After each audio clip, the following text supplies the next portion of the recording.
Vamos lá, pessoal, vamos estar fazendo aí então estudar a parte de vetores, certo? Esse é o nosso ponto aí da aula de hoje, matéria importante que a gente vê, principalmente dinâmica, né? Decomposição vetorial, fala um pouco sobre a álgebra vetorial. Primeiro a gente tem que definir o que seria um escalar e o que seria um vetorial. Quando a gente fala de um escalar, a gente está falando de quê? A gente está falando de um problema que é definido apenas por um valor numérico, beleza? Então ele é definido apenas por um valor numérico. Já quando eu falo de vetorial, ele é definido por valor numérico e, vou colocar entre parênteses, direção sentido. Beleza? Então, quando eu falo de vetor, ele tem um valor numérico, ou seja, um módulo, uma direção e um sentido. Lembrando que direção e sentido são coisas diferentes, né?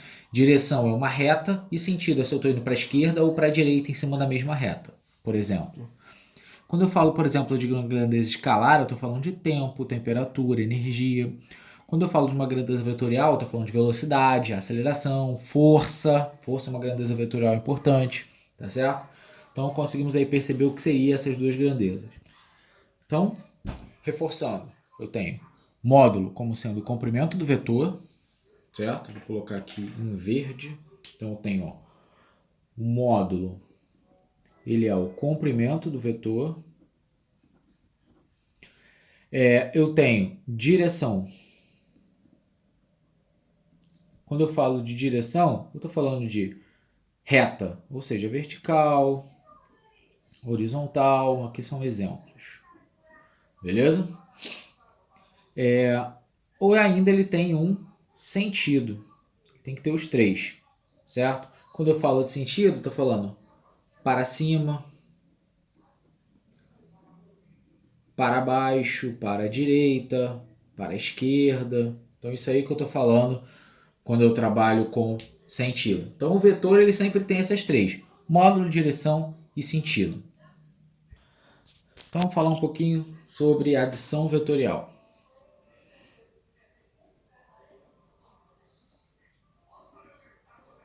Certo? Então eu estou falando sobre adição vetorial. O que é adição vetorial? Ela pode acontecer aí em alguns casos, né? Vou chamar aqui o primeiro caso. Vou chamar de caso 1. Caso 1 é quando você tem mesma direção e sentido. Beleza? Então quando você tem a mesma direção e sentido, o que vai acontecer? Eu tenho um vetor, vou chamar de um vetor U, e eu tenho outro vetor, vou chamar de um vetor V. Então, se eu estou somando os vetores, né? Se eu estou fazendo a soma, U mais V, vou colocar um valor para cada vetor, tá? Falar que o vetor U ele é igual a 3 unidades. O vetor V ele é igual a 5 unidades. Então, se eu estiver somando, mesma direção e sentido, é só somar 3 mais 5, isso é igual a 8 unidades. Beleza? Então, esse é o nosso caso 1. Então, agora a gente também pode falar sobre o caso 2. O que seria esse caso 2? Quando você tem mesma direção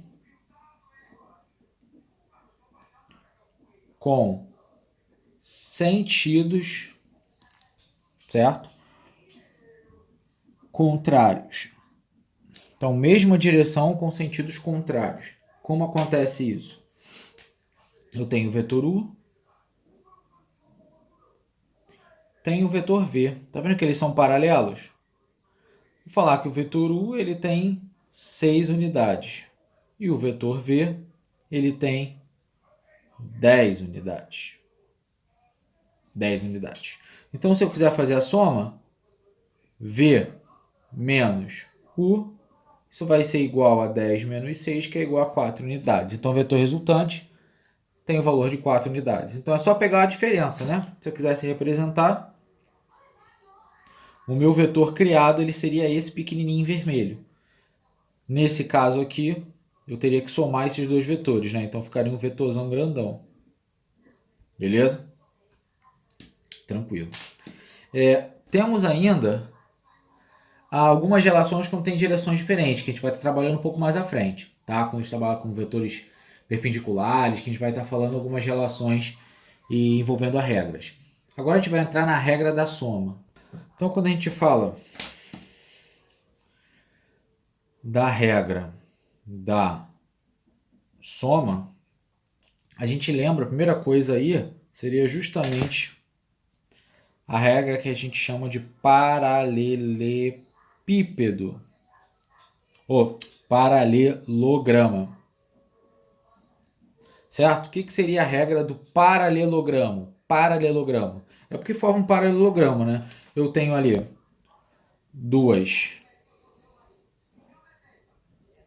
tenho aí dois vetores, eu vou unir exatamente as origens, ou seja, a parte que não tem a pontinha da seta. Então ficaria alguma coisa assim, né? E agora, o que eu faço? Eu prolongo, né? Eu pego esse trecho e repito lá em cima. Eu pego esse e repito aqui. Onde as duas se encontrarem, vai ser justamente o meu vetor resultante, que é em verde. Beleza? Então, peguei os dois, juntei aqui na origem e verifiquei pela regra do paralelogramo. Então, essa é a primeira regra que a gente tem para ver. Estamos dando uma olhada aí em outras.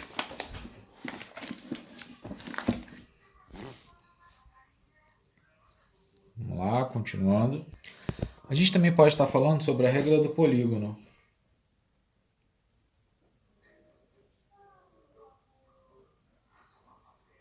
Certo? Regra do polígono. O que é essa regra do polígono?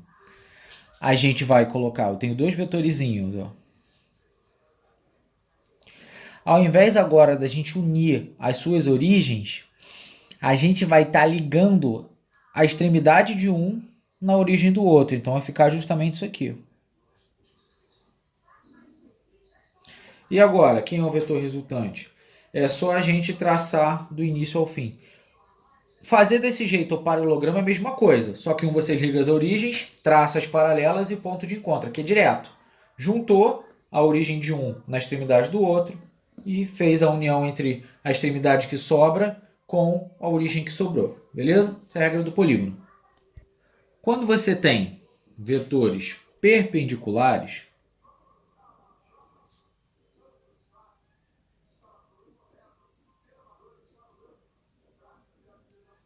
o que acontece quando você tem esses vetores? Vetores que formam um ângulo de 90 graus entre si. Vou chamar aqui de um vetor U e um vetor V. Se eu fizer resultante, até usando a regra do paralelogramo, eu vou ficar com isso aqui.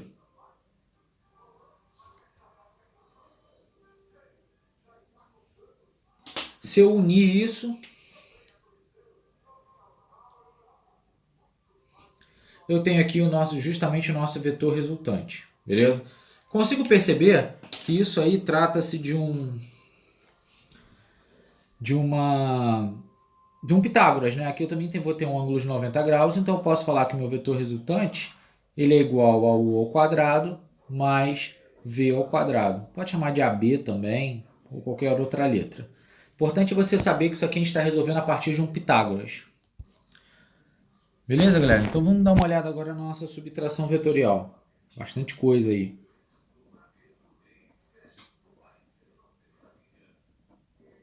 O que me fala na subtração vetorial? Eu vou ter um polígono,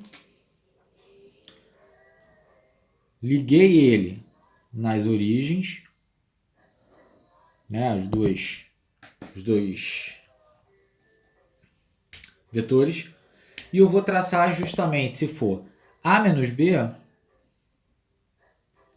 chamar esse de A e esse de B, se eu fizer A menos B, eu vou pegar a origem em B e a extremidade em A menos B. Então a extremidade sempre fica apontada para quem está na frente, beleza? Quando a gente fala de deslocamento vetorial, a gente já viu, né? Eu vou colocar aqui rapidinho. Deslocamento vetorial. Se a gente tiver alguma coisa assim, ó, e eu quero saber a distância entre dois pontos, deslocamento, neste caso, é só traçar uma linha reta. Então, tracei aqui, ó. Beleza? Então, esse é o meu vetor deslocamento. Suave, a gente já viu isso, né? Menor distância entre dois pontos. Continuando, a gente pode estar falando também de velocidade vetorial média.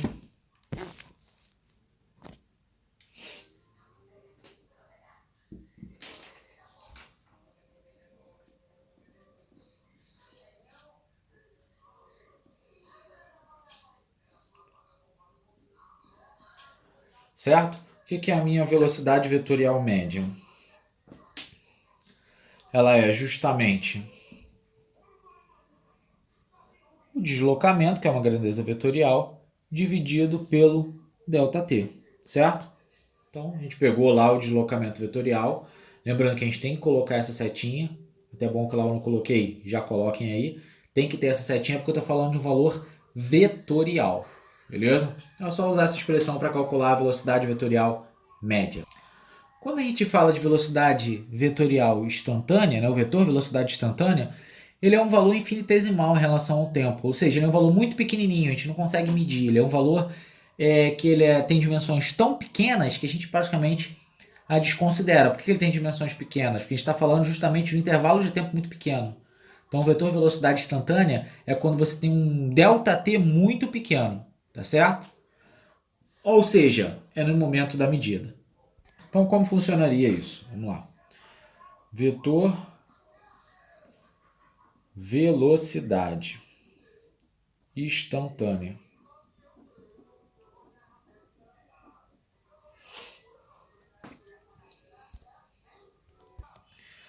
Então, se eu estiver trabalhando, por exemplo, né, com movimento circular, que a gente já viu algumas vezes, estou trabalhando aí, por exemplo, tem um garoto girando essa pedrinha como se fosse uma marimba, né? A gente está vindo lá de cima. Se a gente for observar em diferentes períodos, né? Aqui, por exemplo, se ele está girando no sentido anti-horário, você tem um vetor velocidade. Nesse ponto, o vetor velocidade está aqui.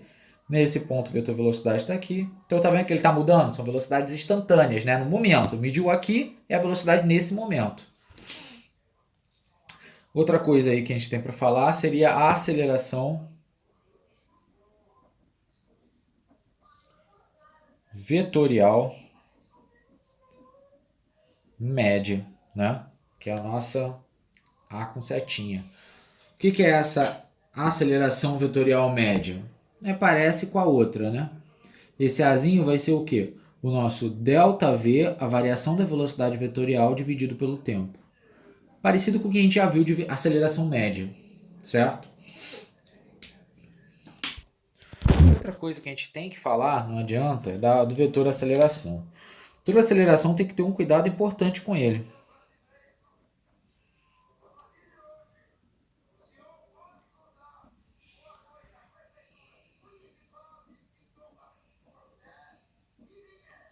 Beleza? Como funciona aí? Eu tenho, traçar aí também o movimento circular. Eu vou traçar um determinado instante nele. Traçar esse instante. Eu vou ter uma aceleração que a gente chama de aceleração tangencial. Certo? Essa aceleração que tangencia, né? Que é como se fosse aumentando a minha velocidade tangencial. E eu tenho também uma aceleração que a gente chama de aceleração centrípeta. Que ela sempre aponta aí para o centro da trajetória. Se eu fizer aqui se eu fizer o paralelogramo, eu vou achar uma aceleração resultante para cá. Eu vou chamar de AR, aceleração resultante, beleza? Tem uma tangencial, uma centrípeta, consegui verificar a minha aceleração, o vetor aceleração instantânea. Então, vamos lá. falar de aceleração centrípeta.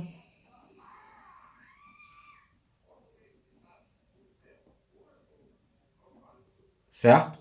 O que é a minha aceleração centrípeta? A gente mostrou aqui em cima, né, aquela aceleração que sempre aponta para o centro. Como funciona essa aceleração?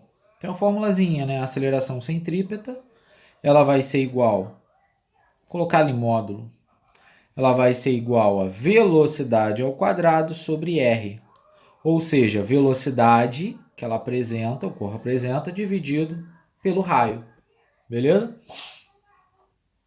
A gente, para finalizar esse assunto, vou falar de um tópico aí que já caiu em concurso militar e já caiu na específica da UERJ de física, né? É quando você tem o caso do rio. Vou levantar aqui. O que seria o caso do rio? Você tem 3 situações, né? Você tem um rio,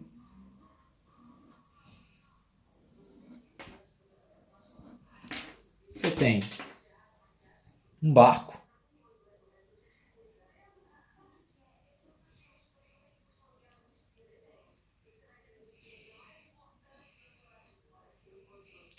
em 3 situações diferentes, tá? Então eu considero o seguinte: primeira situação, o barco está indo para a direita, vou chamar de velocidade do barco, e o meu rio também está indo para a direita, vou chamar de velocidade do rio, beleza? Então quando eu tenho essa situação, eu tenho uma velocidade relativa, assim como a gente já viu aí em outras situações. Então, já que eles estão, ó, mesma direção e sentido, a gente pode falar que é velocidade do barco mais velocidade do rio. Tudo vetorial, né? Fiz uma soma vetorial, módulo da soma, né? Soma do módulo. Consigo achar. Somei, vi a velocidade relativa em relação a alguém que está fora. Aqui, ó, eu vou ter o rio, o barco para lá. Aqui é a velocidade do barco, tá para a direita, e a velocidade do rio está no sentido oposto. Como está na mesma direção em sentidos contrários, a minha velocidade relativa, mesma direção, sentidos contrários, ela vai ser velocidade do barco menos velocidade do rio. Beleza? Show? Na terceira situação, vamos considerar que o barco, na verdade, ele está andando de forma perpendicular. Ele não está indo para dentro da água não, tá? Ele está vindo aqui para fora do plano do papel. É como se ele estivesse andando para trás, só que o meu rio está para a direita, entendeu? E eu tenho meu velocidade do rio para a direita. Só que eles estão formando um ângulo de 90 graus. Então aqui eu vou usar basicamente o meu Pitágoras.